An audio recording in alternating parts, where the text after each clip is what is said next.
on the right-hand screen here, okay, this has got also integrated video into the box. It's running, as Stuart said, SD and HD.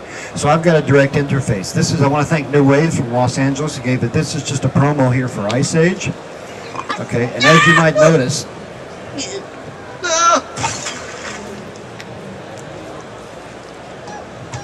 on March 31st, Ray Romano, John Leguizamo, Dennis Leary, and Queen Latifah. Ice Age, The Meltdown. Come on, man, he's not that stupid. Anyway, what I'm getting at, this is a typical, what we like to say with Stuart sometimes, we're in an HD audio world. And the fact that what I have to do, I have to deal with a couple different stems. I've got to put out a 5.1 mix. I'm working with Dolby E. I've got to do an LTRT. I've got to do stereo. I've got to do mono. All of this, hopefully, at the same time. As Stuart said, we've got integrated monitoring. If you got the IOs on this thing, you can bring anything back into the monitoring. It's in the box. You don't need to go, won't mention any names, into other systems where we have to go and buy extensive monitoring to get to it. And this can be digital or analog coming back in.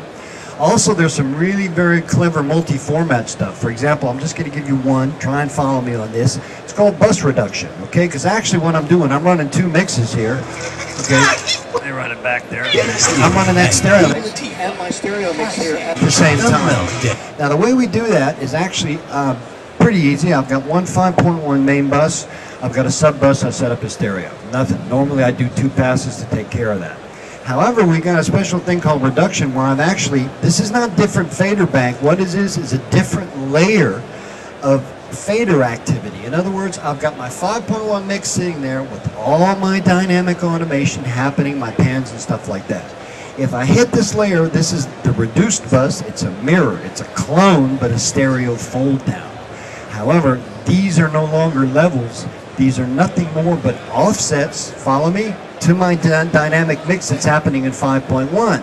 So I'm actually mixing my 5.1 in stereo. I'm just adapting with the offsets for my stereo compatibility. It'd just be sitting there going back and monitoring between them like that, okay? In addition to that, that layer that's happening on bus reduction, I could do a different layer of automation at the same time. Those are the type of facilities we're giving you for multi-format mixing.